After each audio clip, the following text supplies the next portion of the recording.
Welcome to the 10 Acre Woods. My name's Mark, and today is Friday. And I'm at home on Friday and not at work, which is wonderful. I've decided to take every Friday for the rest of the summer off, so I have long weekends each weekend to do some things here around the farm. So today we're going to be working on filling up that grain bin, since it is a beautiful sunny day, a hot, beautiful sunny day. But there's no rain. Well, rain, thunder showers can pop up at any time, but they're not predicting any rain for today at the moment. So the other thing that we've been working on is kind of water management. So in last video we talked about, we cleaned out our shelter, our animal shelter here, and we piled all of that material all in here. So there used to be a swale here, and the idea was rain coming down would then drain off into the trench, which would then drain out up front. Now the trench isn't draining that well up front because we have to do some work to lower it, but of course it's too wet to do that at the moment. And what was happening is this water was flowing right back up into this area and keeping it wet. So we're going to change the plans a bit, and we're going to grade everything from this point over and down. So I redid the eaves trough on the top of the, or on the front face of the building there. So I've got it running across here, coming down, and then there's a pipe that runs over to here, since that's the natural drainage area. Now when I installed that, right after I installed it, we had a heavy, heavy rain, and that eaves trough actually filled up completely and overflowed. It couldn't come out fast enough. So in normal rains, it should work fine. So we've got that. We've just probably going to raise this area. Well, we will be raising up this area here because it is mucky. Want it to dry out. I'm going to scrape out some of this material. It's probably, looks like there's a lot of manure and everything there, and put some fresh material down, and of course grade it in that direction. Then we will probably we'll level that pipe and cover it, and keeping it safe from the animals. The only concern is this pipe coming down in the fall when Billy or Carl or both of them come back. It is possible that they may play with that, so we'll see. So this is the preliminary work that we've done. Basically just made a trench. We're going to smooth this out and kind of make it more of a swale. But it seems to be working really well. We had a good rain yesterday, and we've only got some residual moisture. We'll probably put a pipe underneath here for a culvert to run through so it doesn't fill in. And Tara's kind of started her work here, so we're going to have the swale run along the fence line and then that way, which is the natural flow. Hi, Ritzy. Hi, buddy. What are you doing? Ritzy had lost a buddy a few weeks ago, and he wasn't feeling very well, but now he's back to his Ritzy self. Hey? Yes, you are. Yes, you are. Yeah. He was actually he had his head in the trench, right in here, playing in the water, and we were up on the deck, up at the house, and called down Ritzy, and then the head came up and looked around, and then he just ran over there. Hey, buddy. And then David. So David and Daphne are in here. Of course, all the other kids. David. Oh, you're eating grains. You're eating grains, aren't you? Yes, you are. So David and Daphne do not have their mom. Their mom is in the yard here, but due to complications at birth, they were separated and bottle fed. So we are their mom. So there's David there. And Sheldon. Oh, your rock. You love your rock, don't you?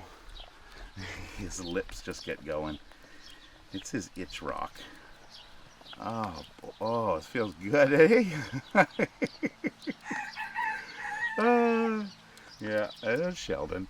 And there she is. Daphne.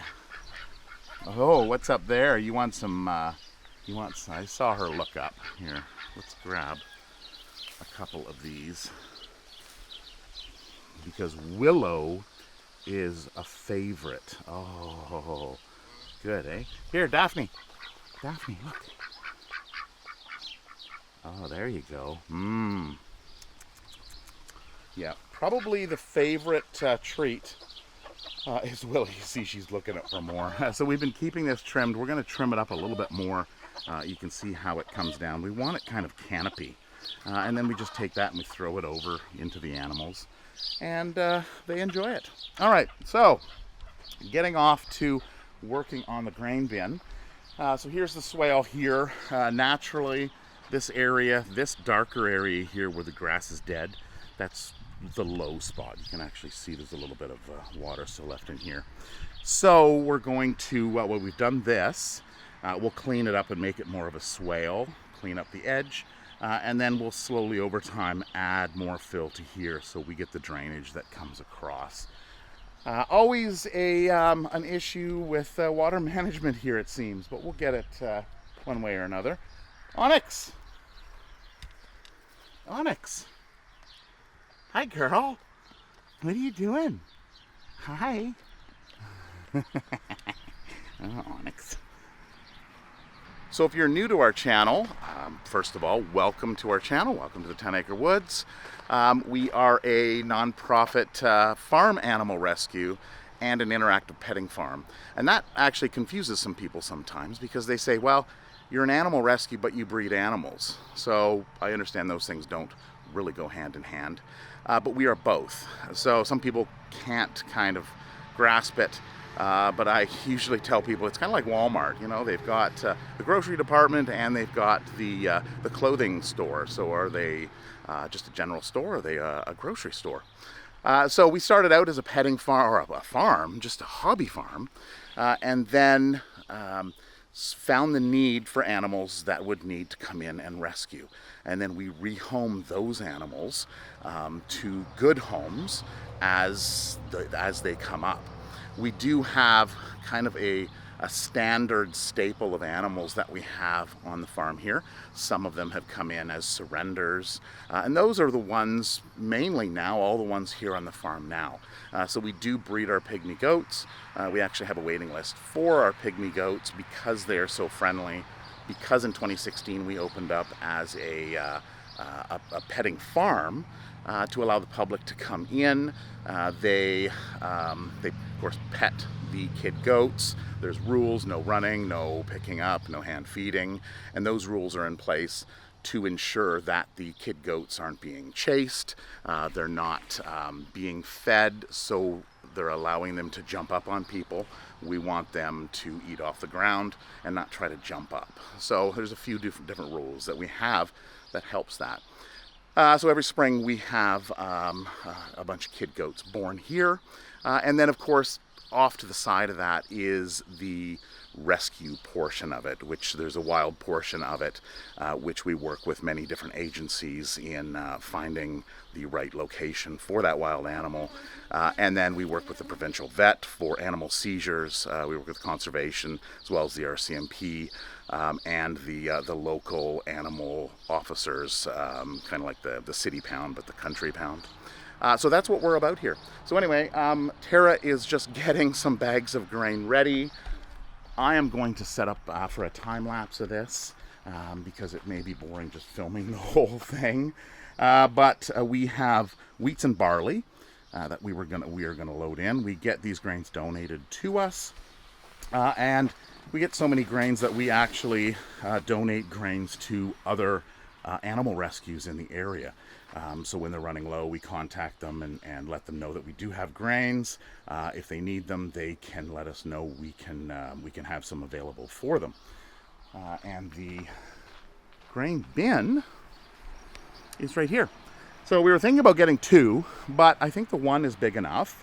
And we're going to blend our wheat and our barley together because that's what we do anyway. So we're going to store it all in the one container. So we've got our auger that's just on the other side of the tractor there. We're going to bring that. We're going to have that up here on the lip. We're going to put the other end down into this receptacle here. And then we are going to auger it up into the grain bin.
good morning. It is now the next day.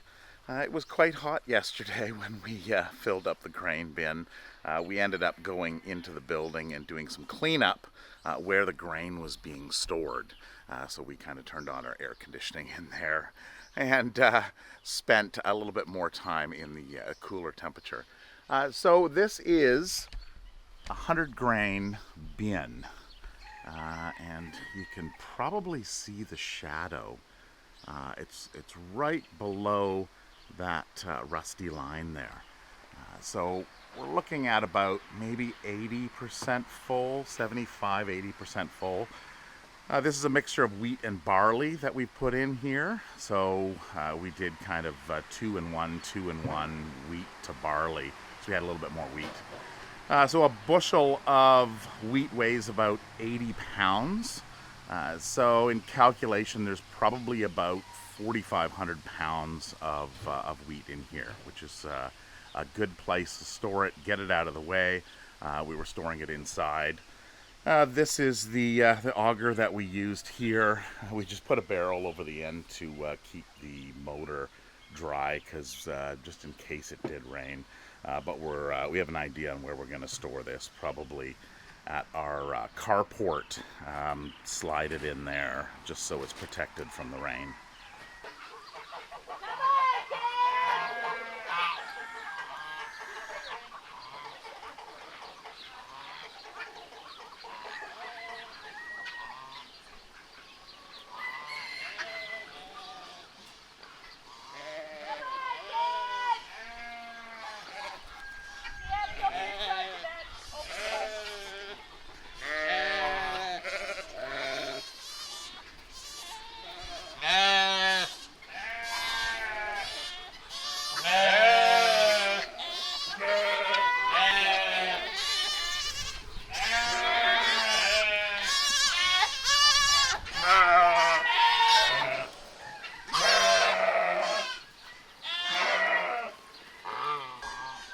Come on, Coco! Come on, Ollie!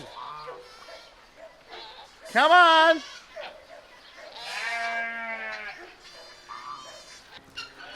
So we have all the mama goats in here, and most of the kids. Ross is the only one that didn't come in. We are going to be doing their hooves. And here's Blackie. So she usually eats in this area, so she's going to be the first one.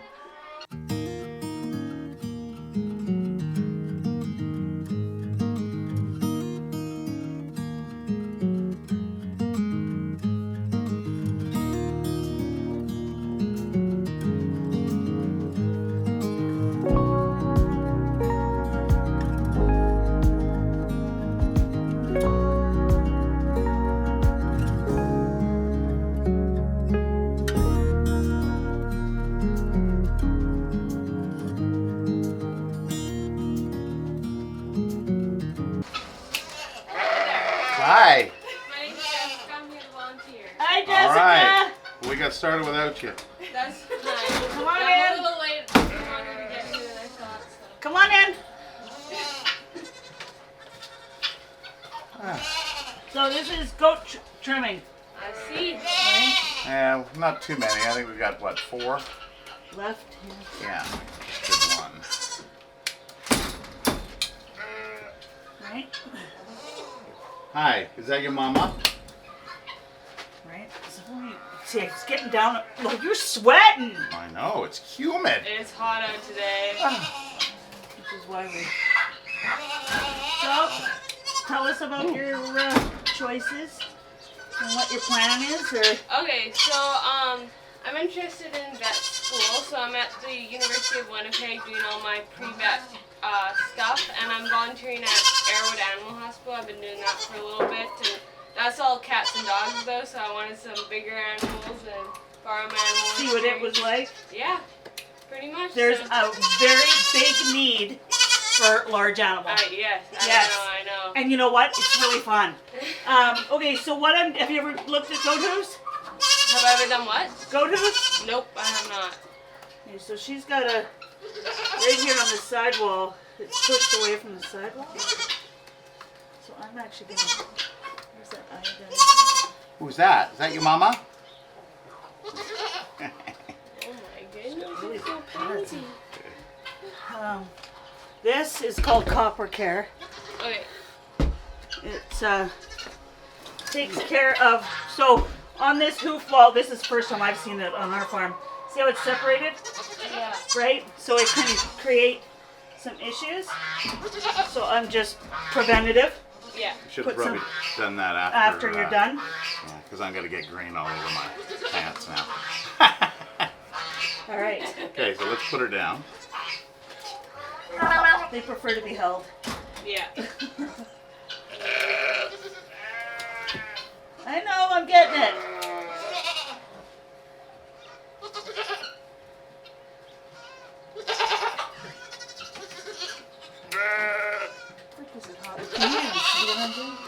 Okay. Bye. Where's your babies?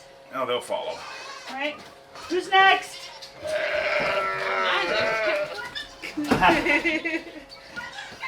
All right. Okay, so copper care at the end. Yeah. Is that Billie Jean or Petunia? Billie Jean. This is Billie Jean. Yeah, that's So Petunia's got a little separation on one of her hoofs. You want You that? know what? It's the moisture.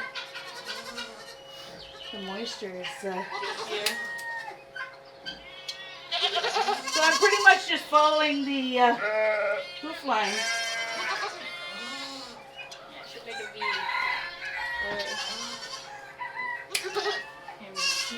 What? And then blunt the end so it's not like this pointy thing. Yeah. Do they have like a foot kind of like dogs or no? Well, it's their pad. So they've got a pad in the center, Okay. and then around the outside, sides and front, is the nail. So that grows in a U Okay. around the outside. I see. Yeah. So as that goes forward, you want to trim down, of course, to the pad, but not into the pad. Yeah. right? So clearing out the dirt first to see where you're at, Yeah. and then just kind of slowly trimming in. She's hiding all her feet. Reminds me of my dog. But you see, they're not even like See that folded over? this So little you just- piece here. Yeah. Okay. This so is you the wanna- nail folded over. You want to cut that off? Yeah. So it just grows and folds over.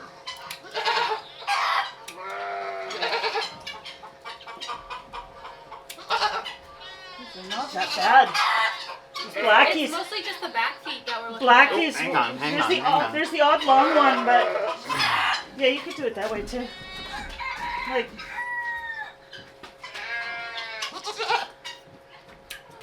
It's like they're not bad, too. Hi.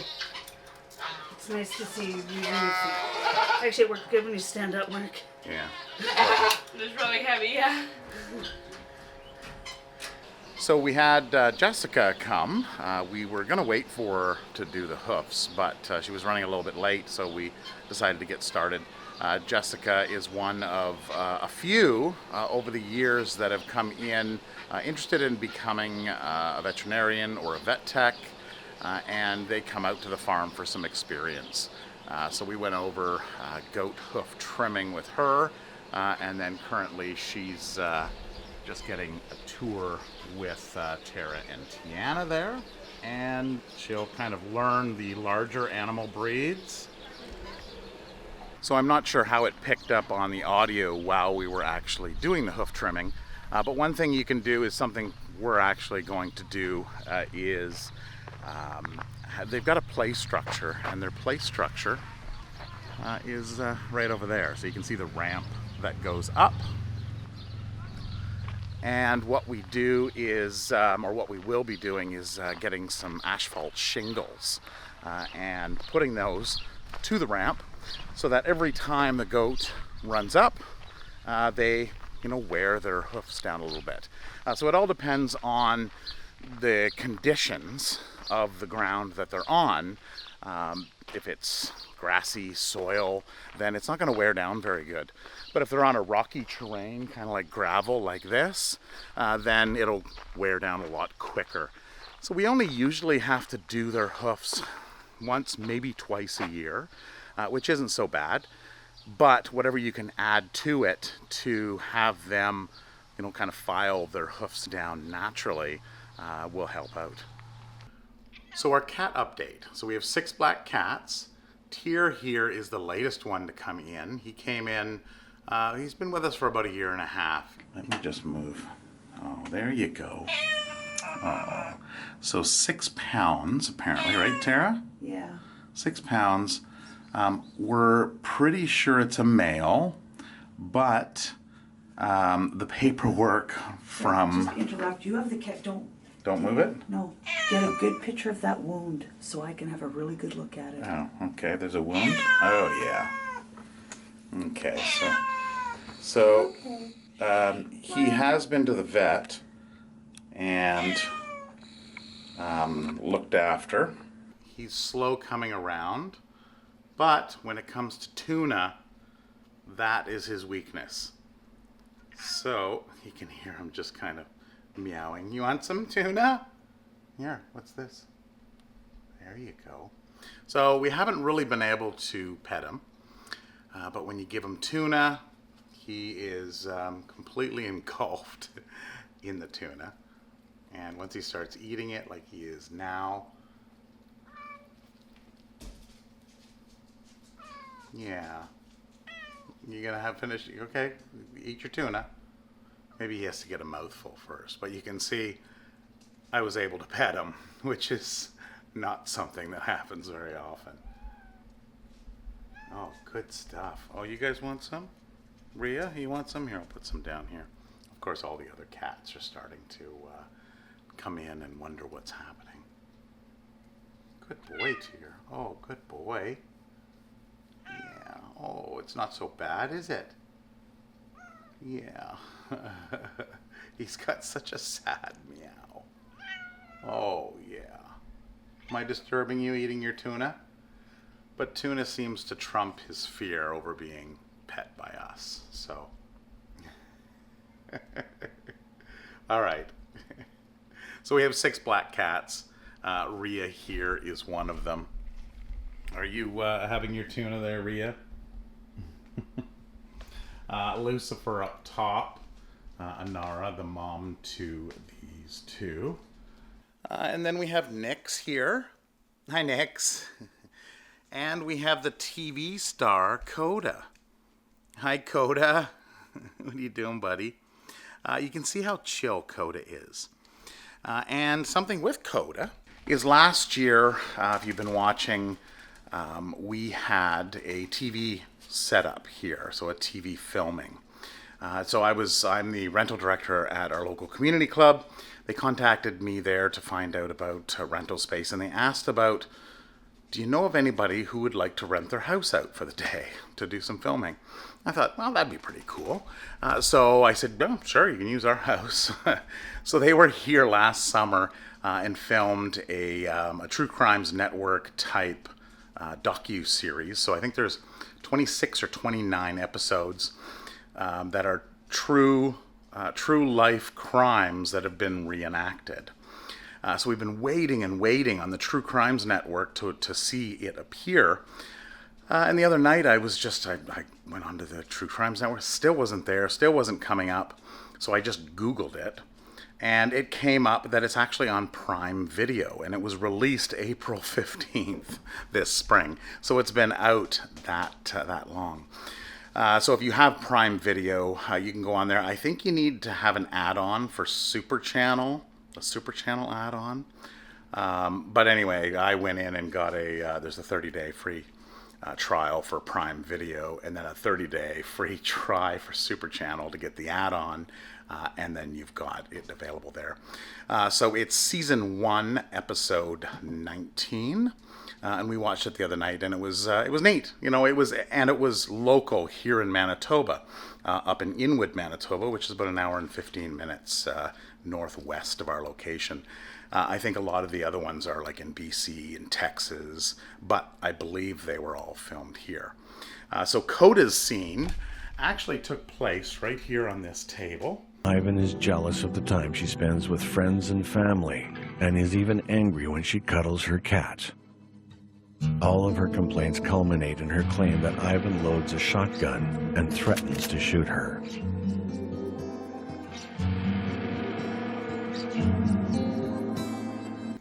So he was hanging out on the table here as the wife was petting Koda. And the murder actually happened right down here. Now you can see this dog dish. Of course, there's no dog in the TV show, but it's kind of in the background. I guess maybe a big cat dish for Koda.